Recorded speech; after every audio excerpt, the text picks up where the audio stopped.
This meeting is being recorded.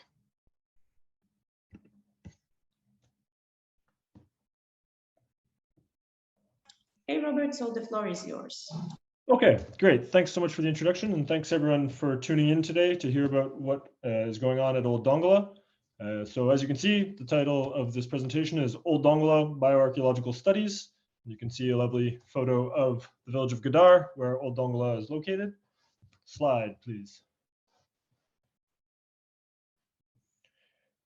So this presentation is going to cover a number of things. Initially, I'd like to start with where the state of bioarchaeological research at Old Dongola is, what has been done to date, and then we'll talk about what has been done most recently. So as you can see here, what has been done to date, what are we doing now, where future work is heading. So these are the sort of broad categories that I'll discuss today. Slide, please.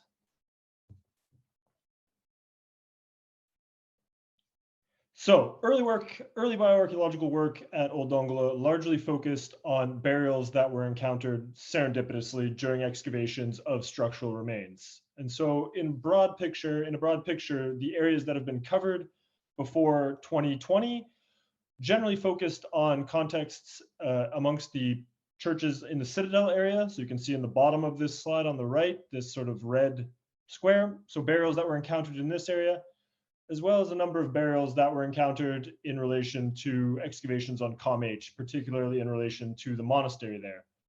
And so this is all to say that there was no specifically oriented bioarchaeological research program before relatively recently, but there was a substantial amount of bioarchaeological research, excavations of graves, documentation of graves, skeletal remains analyses that were conducted as part of the Polish mission at Old Dongola up into the present day. So there's a number of skeletons that were documented from the granite church, the early church, the monastery, the Church of the Granite Columns, sorry. So there's a lot of skeletons that have been analyzed. Next slide, please. So going briefly through the sort of history of bioarchaeological research or physical anthropology research at Old Dongola, beginning in 1960, large Christian necropolis was documented. The gubas that are so famous at Old Dongola were documented and numbered, though there's a different thing. I don't know if that numbering system is still utilized, but they were numbered, as well as various other graves in the area. So starting out with the first excavations at the site, the state of the cemeteries and where burials were encountered were broadly documented. Next, please.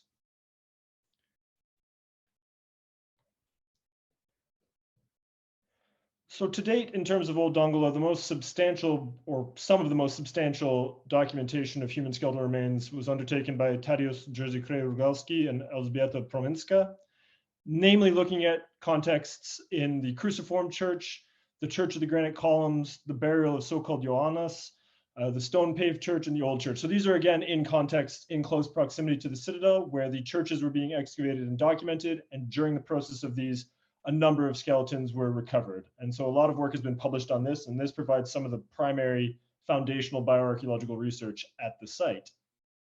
Next slide, please. So Przemysław Gotkiewicz, sorry if I've mispronounced that, also documents a number of burials, but again, these are very limited and sort of in context of the documentation of churches. So this is a very strong architectural study of the churches, and during the reconstruction of the architecture, a number of burials were encountered. Next slide, please. You can see where this trend is going. A similar situation arises with the excavation of the monastery church on COM-H. So the work of Daniel Gazda and colleagues in this area identified a handful of burials in and around the church context. And so this provides some evidence from there. Next slide, please. Not directly at Old Dongola, but in very close proximity. You can see Jebel Gadar, if you were standing anywhere in Gadar, was the cemetery at Jebel Gadar, documented by Bogdan Żurowski and Mahmoud Al-Tayyab. So this is a large cemetery, just, I don't know how far the distance is, maybe a kilometer or two. Someone can provide an accurate estimate later, but these are in close proximity and obviously have some relation to the site. There's Christian burials here as well as antecedent burials before the medieval time period. So this is a large cemetery directly in relation to Old Dongola that, you know, one could say there's some interconnectivity between these two, possibly. Next slide, please. In terms of documentation of burial structures, the actual structures themselves and the sorts of burials, but not any analyses of skeletal remains. The work of Bogdan Żurawski has been very substantial at Old Dongola. So aspects of the Christian necropolis, other areas around the site, as well as at Jebel Gadar, as I had just mentioned, were undertaken over various seasons by Bogdan Żurawski. So this provides a lot of context of the types of burials, the constructions of burials, variation between them, as well as some insight. A number of crypts were opened and sort of viewed and documented from a structural perspective, but the skeletons were not analyzed at that time, though Maria Kaczmarek did analyze some skeletons in relation to these at a different time. So this sort of hand-in-hand documentation of graves and subsequent physical anthropology work was going on in a sort of, not necessarily always at the same time. Next slide, please. More recently, in relation to the crypts on COMH, the work of Robert Mahler has investigated the actual burials. So we don't have to go back a slide, but you saw that crypt in the previous slide in relation to the work of Bogdan Żurawski. These are the same crypts that were subsequently reopened and the skeletal remains excavated and analyzed by Robert Mahler. So these are Crypt 1, which if any of you listening are familiar with Old Dongola, is the so-called Crypt of Georgios. If you're listening and not familiar with this crypt is very famous as it has these texts written all over the inside, and it's very, if you see pictures of this crypt, this is the one you would see.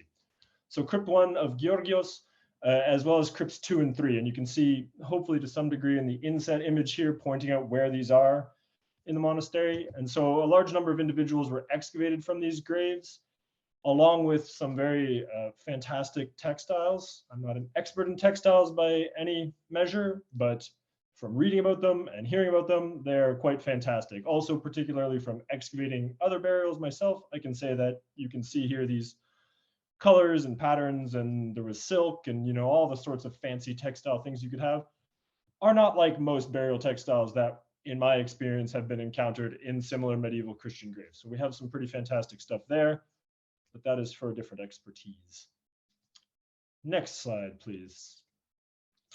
Robert Muller was also responsible for the excavation of the burial of so-called Saint Anna in the sanctuary of Anna. So these again, or this again rather, is in close proximity to the other crypts I just mentioned. They're a short walking distance from each other, but this is the burial of so-called Anna. Next slide, please.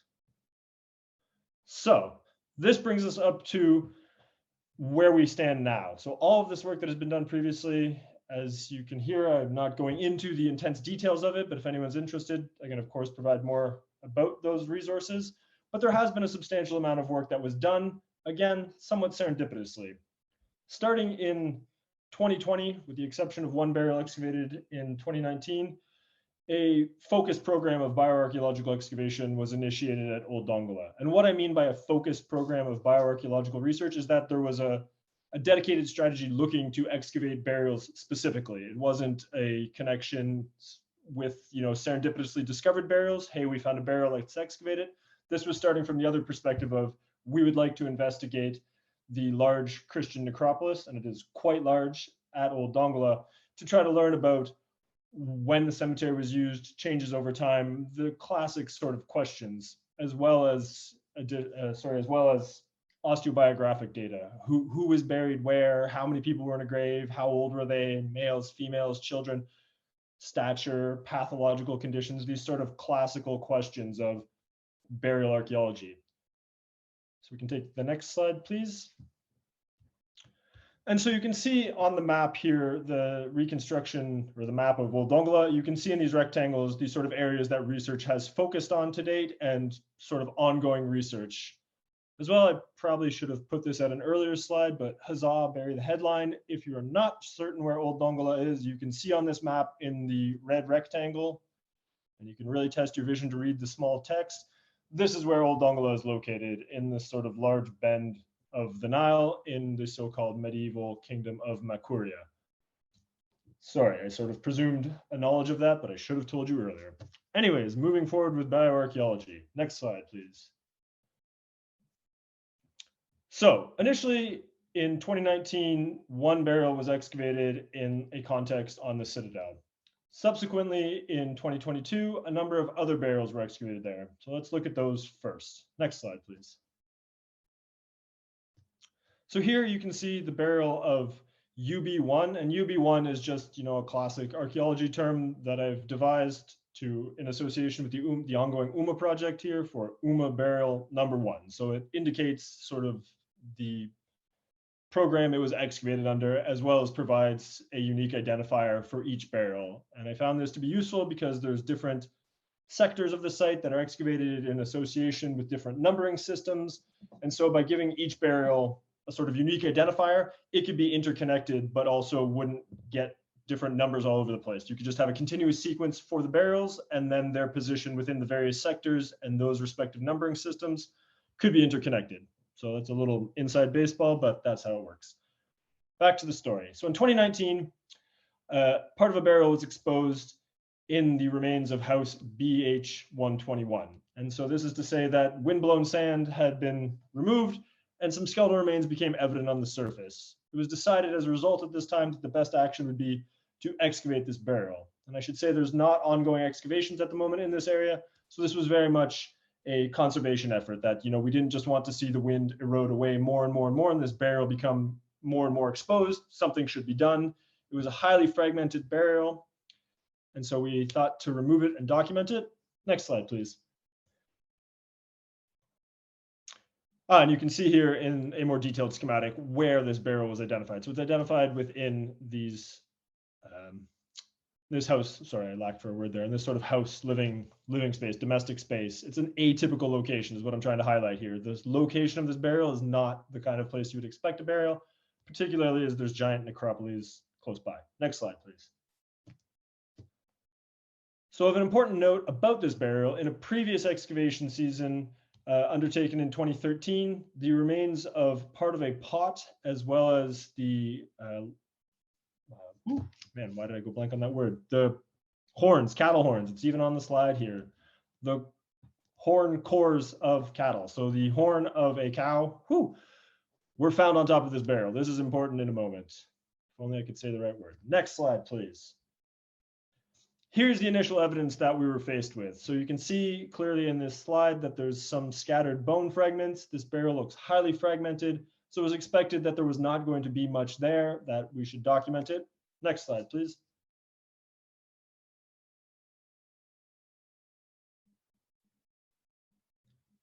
Oh, wait, sorry, can we go back?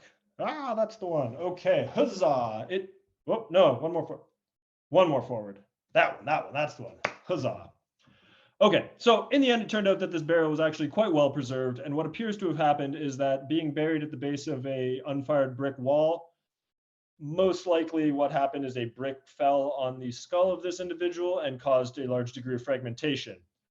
In the end, this did not reflect the actual burial. You can see here that this individual was quite well preserved. We also have some evidence of burial textile here on one of the long bones. Moving forward, one more slide, please. And so the dating of this individual is rather late. It was a sort of inconclusive radiocarbon date, but taking it as a whole, the dating is somewhere between the 17th to the 20th century. So it's relatively recent compared to what we would expect from these contexts at Old Dongola. So this suggests perhaps a post-abandonment burial using these structures at the site. Next slide, please. And so as things developed, as excavations continue to ongo on the citadel, we're starting to see several other burials coming to light that seem to fit the trend of this previous burial. So recently, 3 burials were excavated by Agata Daptua that I've labeled UB 25 to 27. And these again have a sort of similar pattern to the burial I just showed you. They're excavated in courtyard contexts in association with nearby buildings, but not seemingly part of what was going on in these domestic spaces. So though we haven't radiocarbon dated these burials yet, it suggests that they're quite possibly later burials. Next slide, please.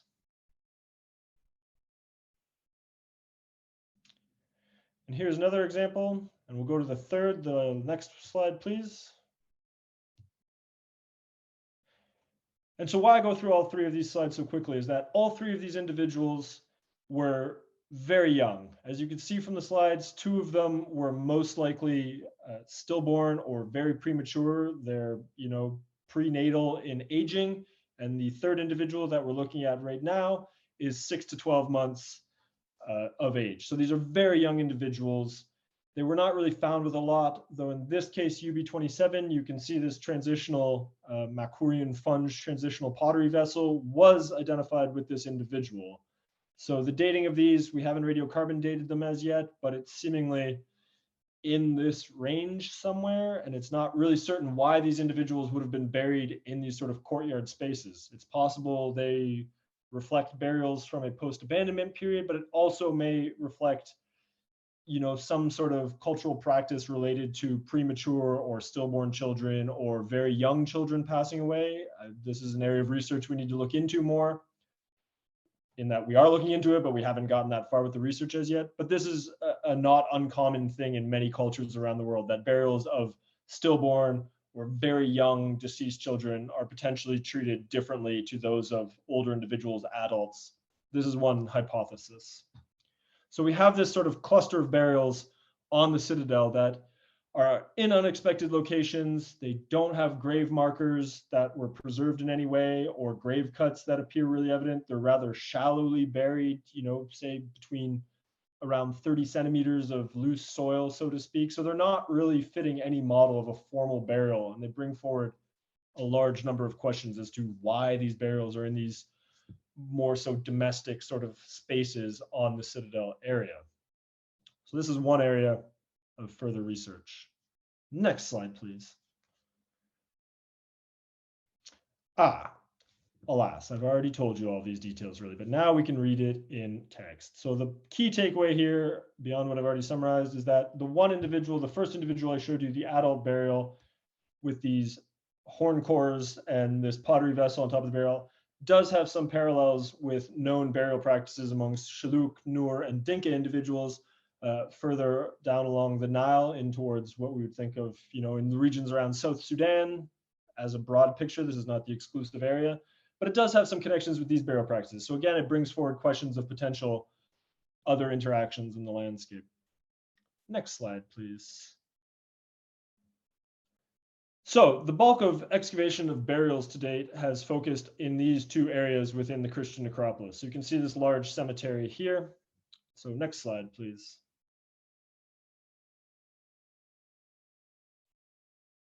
So initially, two burials, graves 1 and 2, were excavated, and then subsequently graves 3 to 6, which I'll show you details of in a moment, were excavated in another section of the cemetery. And the rationale behind these was twofold, so to say. Maybe twofold is the wrong word. Graves 1 and 2 were exposed on the surface. There were these collapsing vaults.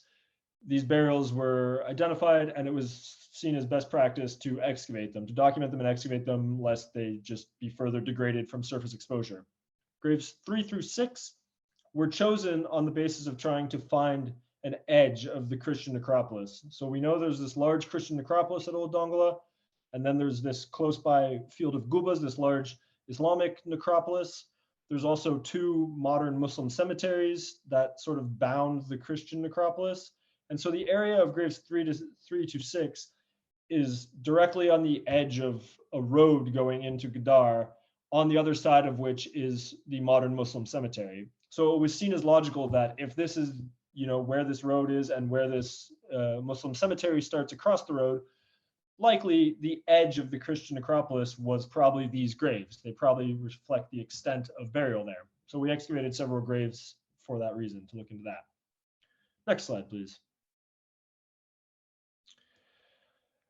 Here's just a summary that I provided of if anyone wanted to know about the overall grave lengths of these 6 graves that we've excavated to date. So take from it if you would like this information, but as you can see, overall, they were fairly similar in length by width by depth with some variation. Next slide, please.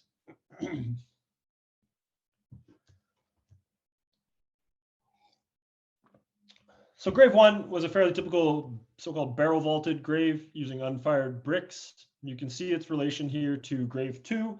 They were a couple meters apart, and the vault was collapsing. This grave was pretty typical, east-west Christian style burial, one single adult individual.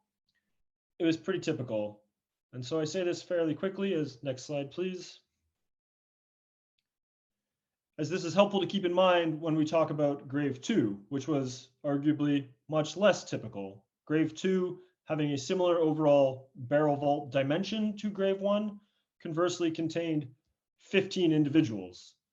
And so we dated one of the bottom individuals. So here UB20 is one of the individuals, one of the last individuals excavated. So at the bottom of the grave, and it provided a date or returned a date of 665 to 822 CE, suggesting a rather early interment period or start of this grave.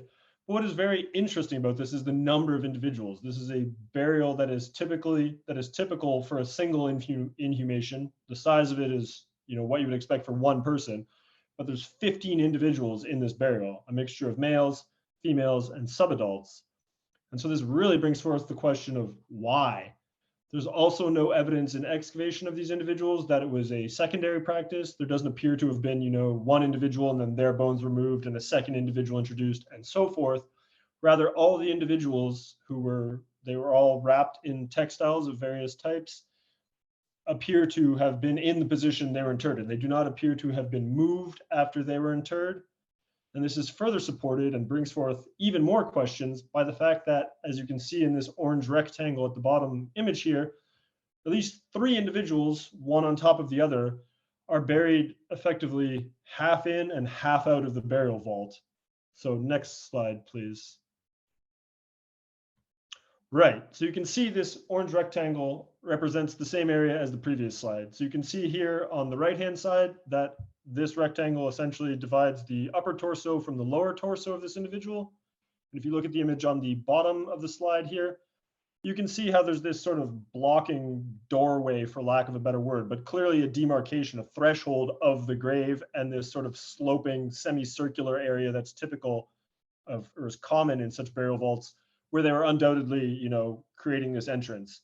But these 3 individuals straddle this divide. Half of their body is in the grave, half of it is in this sort of entryway, for lack of a better word. And it really brings forth the question of what was going on here. And so all this anticipation, I don't have a clear answer, but something is up that 15 individuals were shoehorned into this burial space that is very restrictive, and it doesn't appear to be a secondary burial. So this brings forth a lot of questions.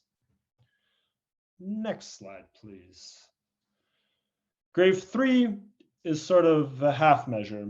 It had this deep shaft. You can see in the image here on the top left, this 2.5 meter shaft that led down to this little tiny stairway and door entry. The image here is not the clearest resolution, but you can see in the top left image, there's 3 stairs going down to a blocked vaulted entryway. And then for all this deep shaft and entrance, the burial vault itself was effectively 50 centimeters high by 38 to 40 centimeters wide.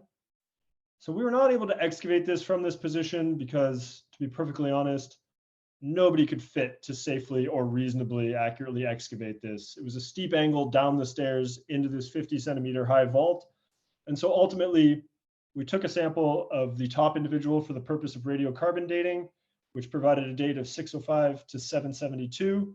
And we're waiting to excavate this fully at a later time because it'll require a lot more work to just physically be able to excavate.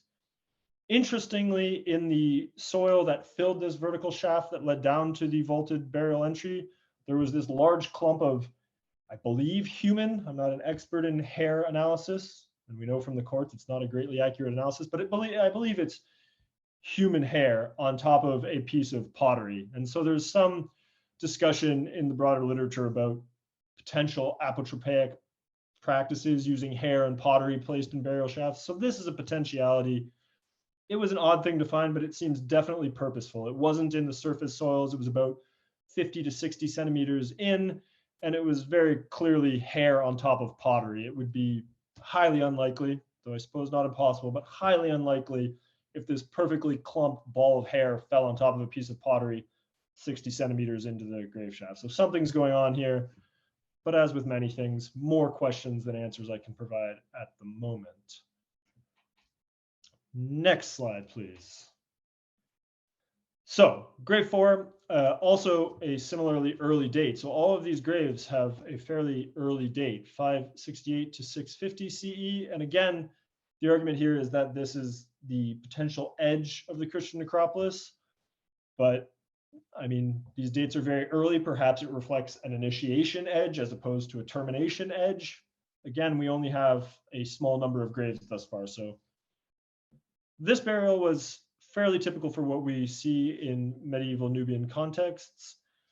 It has a large number of bricks sort of spanning from ledge to ledge. So you can see in this center photo here that these ledges were carved into the bedrock, on top of which was placed this, I don't know what a proper word would be, interdigitated, a series of bricks, let's say that. A series of bricks spanning the gap over top of the interred individual, who was interred in an east-west position. No grave goods were found in any of the graves that we've excavated.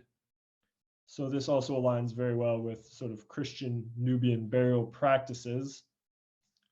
Next slide, please. And grave 6 is also very similar. And here we have graves 5 and 6. Grave 6, I should say, pardon me, grave 6 was rather unexpected. While excavating the burial structure, we were cleaning the area, and at this very high up level, you can see in this oblong yellow oval shape here, was the burial of a subadult. And so this was very unexpected. We have not seen anything like this before. Again, only a small number of burials excavated to date, so take from it what you will. But we found the remains, the skeletal remains of this very young individual in what appears to have been a very purposely carved out area. And I make note of this because the burials I discussed previously from the citadel appear to have quite clearly been placed in soil. Maybe there was an excavation to place them in the soil, but there doesn't have any connection to a grave shaft or a grave preparation, so to say. Here, it seems evident that this shallow ledge in the bedrock was carved out to fit the shape of this subadult individual's body, and they were interred in this spot. But again, at a very shallow level. It's unclear why this effort would be made to then bury them at such a shallow level. It's hard to say. The dating also is rather bizarre here, in that we have a date of 39 BCE to 204 CE. So I don't know what to make of that. We need to look into this more because this date is rather confounding. So let's leave that at that. So we have this burial that was very atypical, very unexpected, but nonetheless, it was present directly at the top. And as you can see, directly in relation to the burial shaft for individual UB24, which is grave 5. And this individual aligns with the other individuals I've discussed so far in that it has a date from 568 to 650 CE, so similar ballpark to what we're seeing with the other ones a little earlier, but it also uses a similar approach. In this vertical shaft, it has these bedrock ledges cut on either side and these bricks spanning the gap over top of the burial. Again, the burial in a very typical medieval Nubian or medieval Christian placement of an east-west body orientation on the back, fully extended. So it aligns very well with what we would expect for this time period in this region. And so we've excavated only this small number of graves in this one section of the cemetery. It's provided a lot of information, but it also brings forth a large number of questions. Next slide, please. So the next area was the monastery on Com H. So we haven't excavated additional burials at the monastery of Com H, but I put this on here in that we're now subsequently undertaking research from some of the burials that have been excavated in contexts at the monastery on Com H. So we plan to re-excavate the burials from the monastery church that was documented by Daniel Gazda, as I mentioned early on, as well as some additional analyses of the burials from crypts 1, 2, 3, and the burial of Anna. So this is ongoing collaborative research that we're undertaking to look into the lives of the individuals who were buried there a little further to see what we can learn. Next slide, please. So the future direction of what we're hoping to do in Old Dongola, and I put here ADNA and isotope analyses. I should have put more things, but the title gets too long. So ultimately, we're seeking to document all of the burials, and I've presented here only the excavation of the burials. We've, of course, have data on age, sex, stature, these sort of data, but I didn't introduce them here as it's rather lengthy to discuss. So we're hoping to also undertake additional biochemical research in the form of sampling bone for aDNA analysis, as well as for isotope analyses. So what this will tell us, the DNA research we're hoping to construct or undertake will help to provide information about relationships, familial relationships, as well as broader biological background, the biological background of individuals interred at Old Dongola and the sort of genetic mapping of the broader global landscape. And the relatedness aspect is of particular importance here, of particular interest, as there's a number of questions about the individuals broadly at the site, but specifically within the crypts in the monastery on ComH, where the potentiality of familial relations amongst individuals is quite possible. We'd also like to look at, We'd also like to undertake isotope analyses to look at questions of diet, so carbon and nitrogen, primarily from collagen, to analyze what sort of foodstuffs people were eating, if there's any dietary variation between, say, individuals in one section of the necropolis versus ComH, or between males and females, these sort of classic dietary questions, as well as any inferences we can gain about what sort of foods they were eating. Particularly, I have a particular interest about fish consumption. There's this long-standing statement that fish was not a common food product consumed in medieval Nubia. And that may be or that may not be, but in my mind, I think it's something that needs a little more investigating from various avenues, as frankly, it intrigues me that a large settlement on the banks of a massive river where fish could be easily caught and consumed, to not eat them baffles me, but this is something that needs more research, so we hope to address this amongst other dietary questions.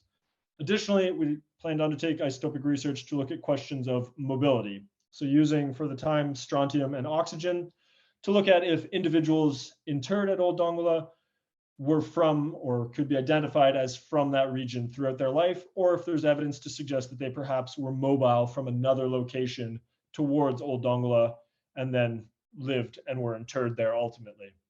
So we have a number of avenues of research that we're hoping to pursue further beyond this as well, but as with everything, there's more projects than time to discuss what you plan to do, but this is the sort of avenue we're going down. We'd like to excavate more burials in disparate areas of the Christian necropolis to again look at changes over time, hopefully, and as well to integrate questions of biological background, diet, and mobility, again, between individuals and over time. So if we can isolate different sections of the cemetery that were used at different times, this would be great for addressing potential diachronic variation in diet, et cetera, et cetera. So this is the state of bioarchaeological research for the moment at Old Dongola. I think that's been 30 minutes. I hope I haven't gone over my time, but yeah, I would like to thank the UMA project members and the Old Dongola team, as well as the community of Gadar in Sudan, where project members live during excavations. Wonderful, welcoming community. As well as the Polish Center of Mediterranean Archaeology of the University of Warsaw, the European Research Council, and the National Corporation for Antiquities and Museums of Sudan. You can see the various logos of these organizations at the bottom there. And the last slide. Oh, one more slide. Thank you all for listening. I appreciate you tuning in and hearing what I have to say about bioarchaeological research. And if you have any questions or comments, etc., I would be delighted to entertain them now or later if you have a broader question. Thanks. Thanks for your time. Okay, thank you very much, Robert. I think we have plenty of time for broad questions as well, since we have many bioarchaeologists among us. So Excellent. I open the floor for the question, and first will be Professor Kuraszkiewicz.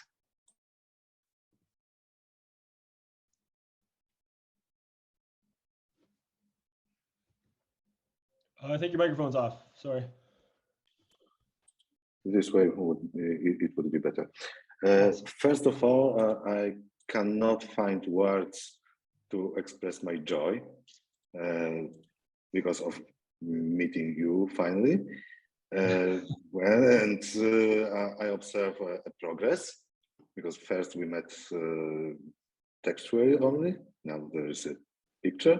So let's hope that before the project ends, we meet in the real world. Yeah. It would be a real pleasure. But my question is, everything you told us about is certainly impressive and very interesting. But what I cannot figure out is what is the aim of this program of analysis and excavations. I mean, what is the research question? What is the research question of the program? Because I imagine that all those data concerning sex, age, diet, and so on, would lead you to somewhere. Now the question is, where is that somewhere? Right, so that's what we want to investigate. This is the sort of bioarchaeological approach to it. And that to date, we've had a number of skeletons excavated at Old Dongola, but we know effectively nothing about the population from A, an individual level, and B, from a biological level. So we know an extensive amount about the settlement patterns, about the interactions of monasticism and the church at Old Dongola. So the bioarchaeological research that we're undertaking really seeks to contribute the, for lack of a more refined term, the human side of the picture of Old Dongola. So all of these data will A, help us to know about the biological population that lived and died at Old Dongola. So we'll know, who was there, what sort of data we have about that. And the broader biochemical analyses will help us to provide information on a deeper level that's useful for broader picture analyses. So we have some data from the medieval time period for Nubia in general, but I mean, we also don't really know what mobility to Old Dongola looked like. Was there a lot of migration? Were most people living there local? This is a question that we hope to answer. And in terms of the diet, we can look at variation, right? Were, the people in the crypt of Georgios clearly eating only proteins and fish, and everyone else was eating only C4 plants? Why do we have this disparity? There's also a lot of ongoing research for archaeobotanical research and zooarchaeological research at Old Dongola, which I can't speak to as it's not my research, but this will all tie in broadly. So we have these other avenues of biological, anthropological, archaeological work that will hopefully contribute to the broader picture of life in Old Dongola that will complement the substantial knowledge we have about the inhabitation from a structural archaeological level. So really the research program is, what was life like at Old Dongola? That's it. I mean, there's many questions within that framework that scatter off into smaller questions, but broadly we want to know what it was like to be a human and who lived in Old Dongola. Someone prayed in those churches. I see. Thank you. Can you tell me to what degree the individuals buried in the cemetery you excavate and analyze represent I don't know, a cross-section of the Dongola society or Nubian society? Is it to any degree representative for this population, or it's just a random group of monks or priests or whatever, whoever? Whoa, yeah, I think I see what you're saying here. Yes, this is a hard question to answer on a sort of like broader theoretical level. As I would say on the face of it, yes, as a cemetery population, we can probably expect that it would provide a fairly representative cross-section of individuals living at Old Dongola. Again, this has a lot of inference to it because we're also trying to gauge what the population of medieval Nubia was like from cemetery populations. So we're looking at select aspects in a select sample. So inherently, there's going to be challenges of, we're trying to take a census from the data of only a small fraction of the population. So there's a large number of limitations that we have to face. One, the Christian necropolis at Old Dongola is massive. We could expect that it would take an extended years and years of excavation to fully excavate, and this is atypical in and of itself. So B, the subsample of individuals that we select bring forward questions of representation as well. So we're sampling and endeavoring to sample in different areas of the cemetery. So ostensibly we could infer that we're looking at a fair cross-section of what we would expect. But of course there's blind spots in that, we're working with a black box, so to speak. We don't know what the answer is. So regardless of if we excavate the whole cemetery, is this representative of what medieval Nubian populations were? Well, we could infer probably yes, there's some degree of truth to it, but we don't know the ultimate answer. So in reality, it's an exercise in philosophy because we don't know what the answer is. We'll never know what the true 100% census intake of medieval Nubia was. So yes, I think it would be representative. It's the capital of Makuria, so of all places that we would expect to see a sort of broad dynamic population, this is probably a very good location to look if we consider the sort of dynamics of modern capital cities, right? These sort of large environs that see large in-migration. So it's an intense question, but yes, I would expect that by excavating the Christian necropolis in Old Dongola, we would expect to see a fairly representative sample of who was inhabiting the site during this time period. But that's a challenge of bioarchaeology. I see. And final question, perhaps maybe not so much related to your research directly, but of a more general, so to say, human nature. I can only imagine that you collect a huge number of huge amount of human remains. And what is the final destiny of the remains? Do you bury them? I mean, rebury them after finishing the research, or do you keep them, or anything else? No, yeah. Sorry, not to cut you off. Yes, so they're curated in the storage facility in Old Dongola. So there's a large dedicated facility for storage and curation of archaeological materials. So they're kept there, they're not reburied. I see. Thank you very much. Of course, thank you for the questions. Okay, are there any other questions?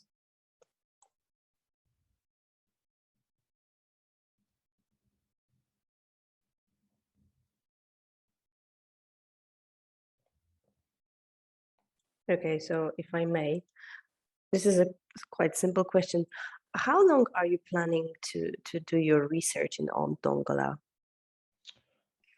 This is another tough question in that it would be great to continue to do research for an extended period of time there. I can't say that there's any finite time period that I've thought of. I mean, as long as we can, I suppose, is the most honest of answers. I don't have a set finite period that it will only be 1 year. I mean, it's as with so much archaeological research where the opportunity exists, it would be great. It's a large and impressive site with lots of research potential. So I would love to continue to work on this for an extended period. I just honestly don't know. Okay, thank you very much. And Professor Kuraszkiewicz has another question. I don't want to be a nuisance, but it occurred to me. Perhaps you thought about it, but I haven't noticed somehow. But do you know the original extent of the settlement, or of the city, or the town, whatever, of Old Dongola? I mean, the maximum extent of the settlement. What I mean is the site you are excavating the large or significant part of the original city or not? Yeah, it's a matter again of to what degree it's representative for the situation in the past. Right. So this is somewhat beyond my purview in that I'm focusing on the cemeteries, but I mean, Old Dongola has been under excavation since 1964. So substantial sections of the site have been excavated and documented, but it is a very large site. So there's still significant areas to be investigated, both size-wise and temporally, as it's a multi-temporal site. But I mean, this is beyond my purview, so I'm not the best person to answer this question, to be honest. Okay, thank you very much. You're welcome. Are there any other questions?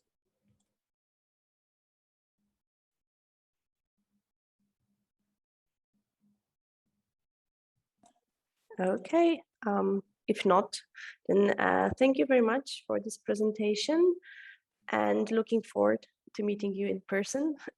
And we'll stay in Sudan till the end of the year, I guess, or at least till in next month, because we are going to focus on emperors and not only emperors' clothes in May, with 2 presentations about clothing in Sudan.